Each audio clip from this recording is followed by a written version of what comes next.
posa jidaba tukupasirani msonkhano wa chipani cha UTM komanso zimene ayankhula Mai Patricia Galiati akuachita interview lero lino ku Mulanje pamene president achipanichi akuchitisa msonkhano kumeneko. Takhalani pompo mumvesere. Ndiye UTM 2018 amaona ngati masewera ndi anayiwala kuti ayachita launch UTM pano. UTM ndi Mulanje West mbambande moti simbweranso mbuyo ayi sitikubweranso mbuyo apaso ayi chimwene ife silibwera mbuyo nthawi yatakale nthawi yapita chimwene nthawi yata amene akutionera pano pa television mwauza zotani za Kabambe. Kabambe ndi mtsogoleri amene afuna kuchita fix economy ya Malawi. Kabambe ni mtsogoleri amene afuna kuwachotsa Malawi pa mavuto amene ali nawo. Zomasamba ngati ubatizo opanda sopo zimene zofuna Kabambe. Masamba ngati ubatizo kungomvika mazi chuwa basi mangomvula opanda sopo atathese mavuto amene ndidaliso Kabambe chipani cha UTM ndithu bambo anga. Itathokoza amene ndi Mai Patricia Galiati amene ayimenenso dera lino muchithunzi manumo Dr. Kabambe kupatsana moni ndi Newton Kambala amene ndi mmodzi mwa akuluakulu a chipani chimenechi.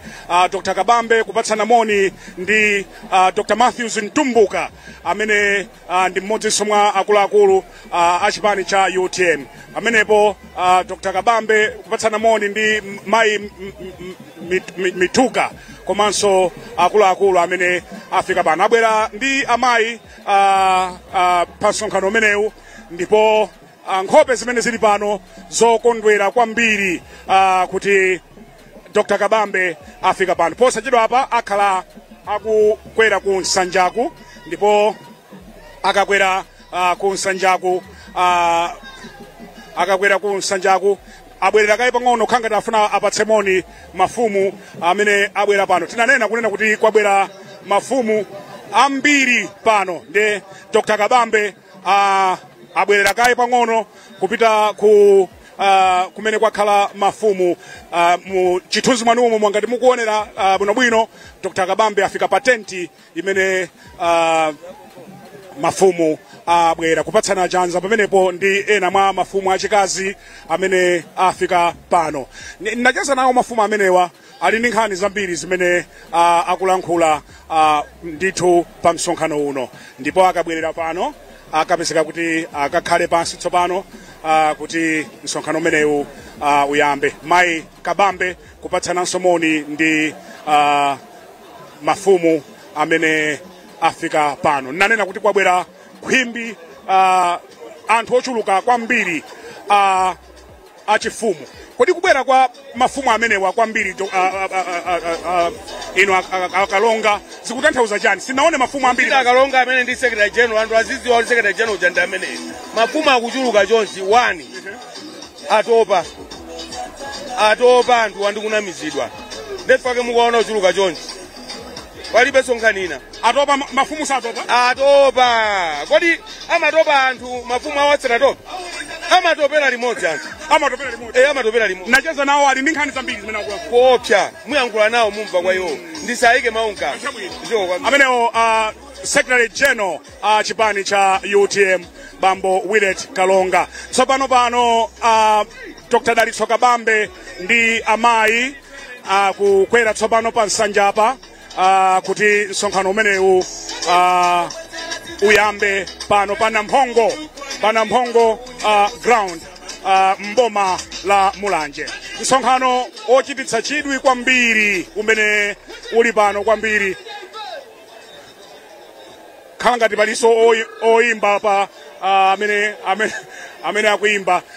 Dr. Dalitso Kabambe ndi amayi kupatsana chanza ndi ena mwa akuluakulu amene afika kuno ku Mulanje. Posachedwa pompano msonkhano umenewu ukhale ukuyamba pamene nthawi yathu kuti almost 10 minutes to the hour of 4 Central African Time. Kutheka kuti mwina mwangotipeza kumene mukuonerawi ndi wireless yakanema ya Times taitanidwa ndi chipani cha UTM mboma la Mulanje kumene Dr. Dalitso Kabambe afika pano. Khwimbi la wanthu limene lasonkhana kuno ku Nampingo ground. Bambo Kwesi Nsusa ndi director of ceremonies amene akuyendetsa nsonkhano menewu. Tikuperekeni tsopano ku Nsanjaku kuti titsatire nsonkhano menewu. We'll have more analysis and discussions and interviews kumapeto kwa nsonkhano umenewu.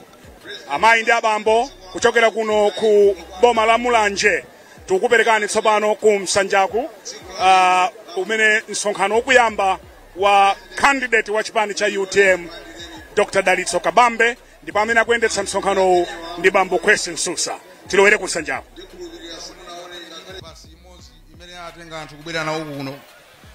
Nantindi wa anthu mukumuona apa ya president enawa ayamba kufika kuno dzulo agona pompano aphika zakudya zawo kukudikirani kuti akufuna aone president amene atakhale akutsogolera dziko la Malawi lino kuyambira pa 16 September.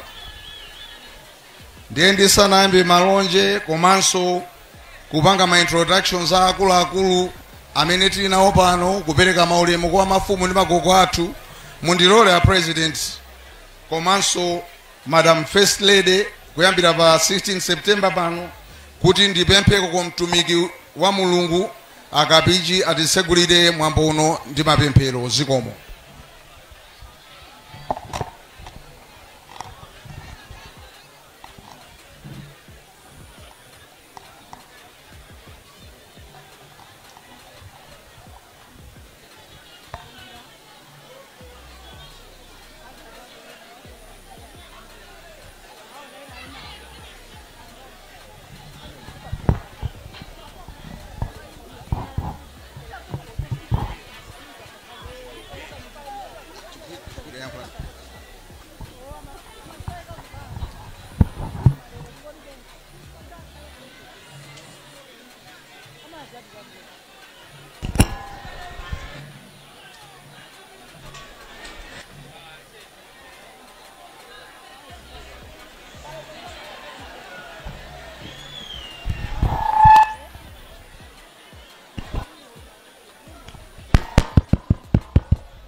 Tiseke maso tipemphere.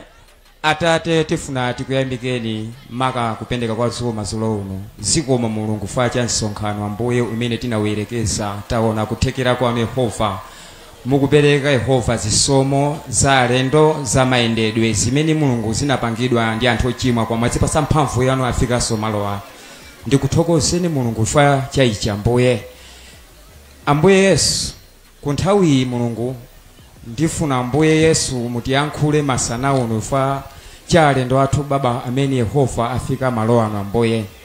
Inu Mulungu tikulira mwazi umene angakhale mwana angakhale mkulu ndi osayiwalika. Zikomo fa cha mwazi umene wazusa Ambuye president Ambuye Yesu amene Mulungu mwansonya Yehova. Inu Mulungu mukati Yesu palibe amati no, mukati no palibe amati Yesu.